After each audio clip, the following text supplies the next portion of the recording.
Welcome back to What's Arty Noobs with General Disturbance. This is the GSR 3301 Setter. It's a tier 7 British light tank. It's on the assault team on Ghost Town Assault and it's under the command of heavy999. Now this vehicle eventually became the FV101 Scorpion, and that's a tank that many of you, if you're British, you'll be familiar with, because it became the Army's reconnaissance vehicle.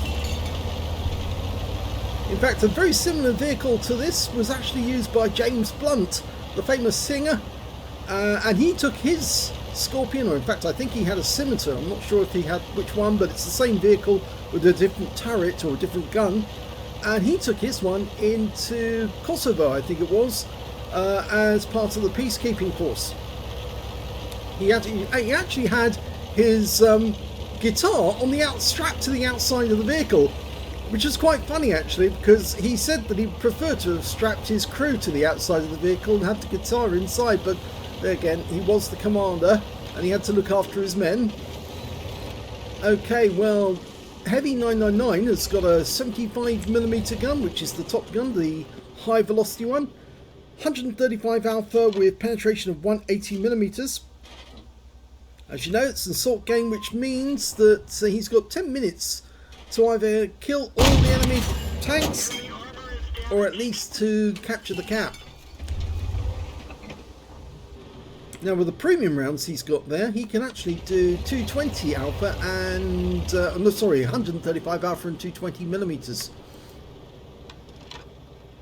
It's a very lightweight tank, mostly made from aluminium actually, and it was part of a design requirement back in 1964 by the British General Staff. They wanted an armed reconnaissance vehicle that was capable of getting information on where the enemy was, and it needed to have a decent gun so it could defend itself and move very quickly. Apropos moving very quickly, I've got some funny stories concerning the Scorpion. You see, there was once a troop of Scorpions of one of the regiments, the Household Regiments, which is the same regiment that the Royal Princes used to belong to, the Household Cavalry and the like. And, well, they were exercising out on Salisbury Plain, which is to the west of London, and the General came out to watch them pull their paces in the battle, and once he was satisfied, he got back into his staff car and then drove back to London along the M4 motorway, which is like a freeway. And while he was on the freeway on the way back, he got passed in the outside lane by a whole troop of Scorpions making their way back to the barracks. Just goes to show how fast this tank was, that it was so quick it could actually beat the General back to London. In fact, the early versions of the tank, I think, had the Jaguar engine in it, but which was the same engine that they found in their sports cars, but they switched that around and actually put a more powerful engine in instead. Now, the 75mm and the 6-pounder gun that are found in the game are not the actual guns that were mounted on this vehicle. It was actually mounted a 76mm gun, but Wargaming haven't put that in. It's got decent pen, so it's got good power to accelerate, but it is actually quite a slow tank overall, and the EPM is not that great. That Hellcat, he's spotting at the moment for his teammates, but he's doing a very good job spotting these tanks, but if he does fire, he'll get spotted straight away and attacked.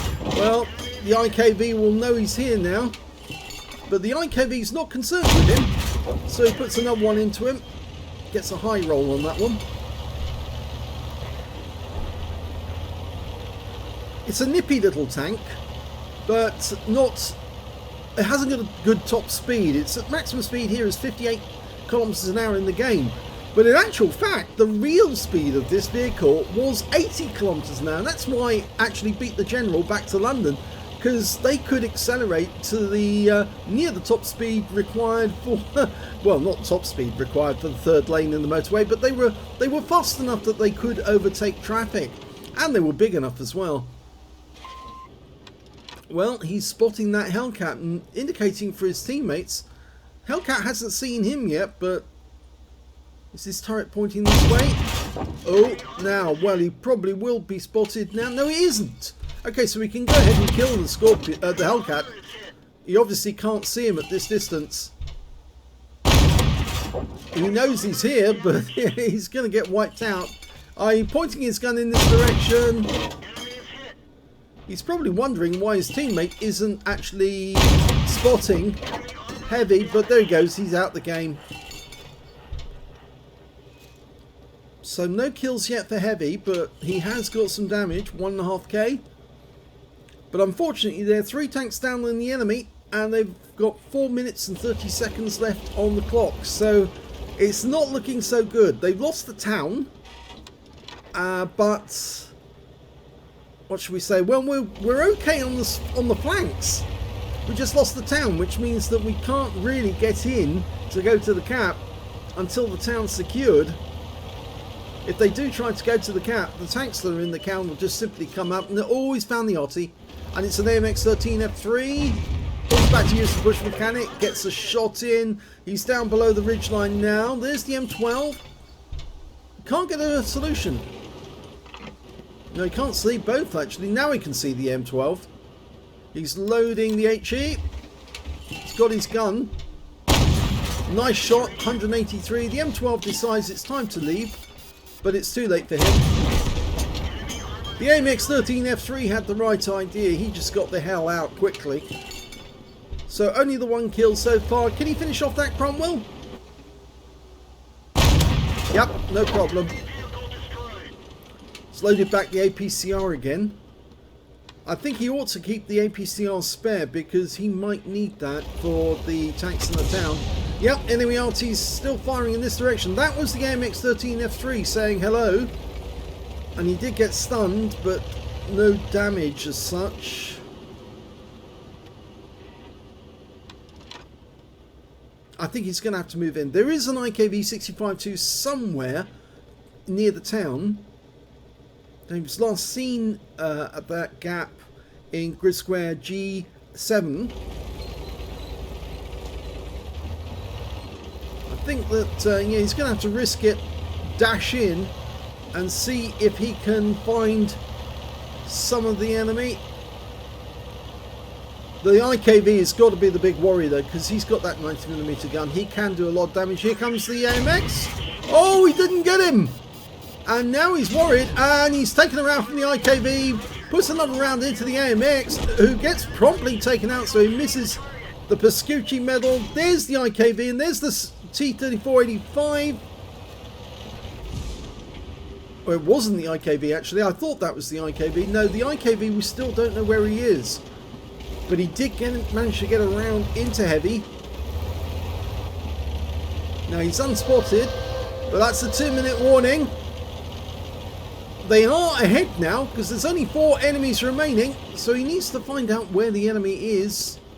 He's having a good look round.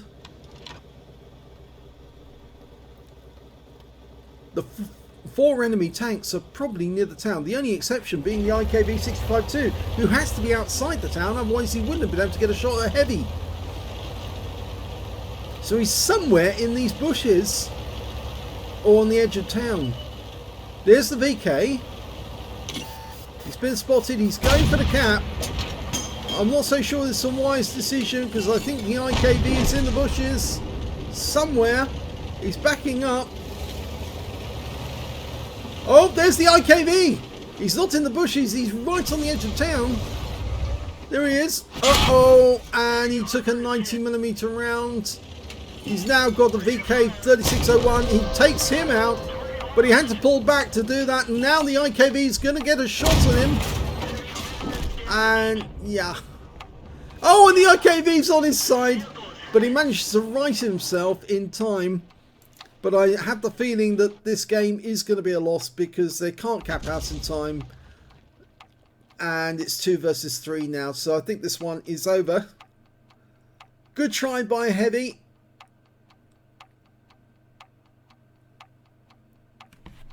But I think that's it. Somebody's passing by. I can hear some destruction going on.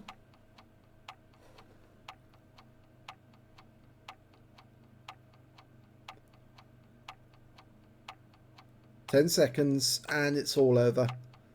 That Hellcat really wasn't helping at all.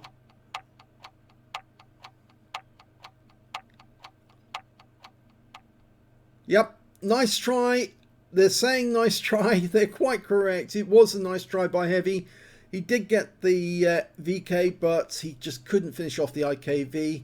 And he wasn't in the bushes. He was actually on the outskirts of town. Let's have a look at the end of battle stats. Here's the results from that battle. It was an ace tanker for heavy999 in the setter. In fact, it was his first ace tanker in this vehicle. And he said it was only his 3rd game in this one, but it was a tough loss because they were so close to doing it. When it came down to it, he managed to get a sharpshooter for getting 10 or more consecutive hits on the enemy, a fire effect for doing more damage than hit points to his own vehicle, a master gunner for getting 5 armor penetrating shots in a row, and also a bruiser medal for getting at least 5 critical hits. In this one he managed to get 8. He got a tanker sniper for getting the most damage done at 300 meters or more, accuracy of at least 85%, and his win rate from the battle was 13,098, which is more than Super Unicum standard. But unfortunately it just wasn't enough because his teammates weren't pulling their weight. And you can see that in the totals here at the end of the game. Yes, he did get the highest damage in the game, but didn't get 20% of the enemy hit pool. 2,531 hit points went to Heavy. The next high scorer was the IS with 2,065, followed by their heavy tank number 6, who managed 1,910. When it came to kills, again he got the highest number with 3. 2 kills went to the S51, the SU100, and 5 members of the enemy team, including their IS, the T-3485, the P-43 Biz, the M12, and that IKV-65-2 that killed him in the end. Halibut, yeah, what a name. Very fishy name to me. And when it came to base XP, yes, the enemy did the best on this one. The heavy tank number 6, 976. The IS managed 912. And then we've got heavy999 with 821. So he did very well considering that his score is nearly double that of the next highest score on his own team. And better than all but 2 of the enemy team. He fired 22 rounds in that game. 19 direct hits and 19 penetrations. No splash. Damage of 2,531 hit points, of which 1,134 were at more than 300 meters. It received 5 hits from the enemy in the game. All 5 were penetrations. The armor is negligible. It's only 30 millimeters at the front on the hull and 40 on the turret, and everywhere else is just, well, very, very small indeed. It's only 15 millimeters. So anything that touches the vehicle, unless it hits the tracks, is going to go straight through. 1 hit by way of splash damage. That was the AMX-13 F3 saying hello after scootering away. 7 enemy vehicles were spotted, 7 enemy vehicles were damaged and 3 were killed, and 1,137 hit points of spotting assist. He earned 42,708 credits from the game, 4,914 for Courageous Resistance. That's because he got an epic medal in a losing or drawn game. That was the tanker sniper. 47,622 credits altogether, but after ammunition and consumables, and yes, he did use premium consumables, he actually made a loss of 8,138 credits. He also earned 1,231 XP, 684 for Courageous Resistance, 1,916 for completing a mission, and took away 3,831 experience points altogether. As he says, it was a tough loss because he was in the cap at the end, but his teammates just weren't helping him out. I suppose the S51 really couldn't under the circumstances. If he tried to get anywhere near the cap, he would have been seen and taken out. But that Hellcat, he was holding back and he could easily have taken part. He was basically still alive at the end of the game. 237 hit points is all he managed to get, and this guy could have been in the cap with Heavy, and if he had been in the cap, that IKV probably wouldn't have survived because he would have traded rounds with that guy and the IKV probably would have been wiped out. But there you go. I'm afraid it all ended badly in a loss, but it could have been a win. So close. So I hope you enjoyed that replay. If you did, please give this video a like. Do subscribe to my channel. Leave a comment down below because it feeds the algorithm. Cue funny animal moment.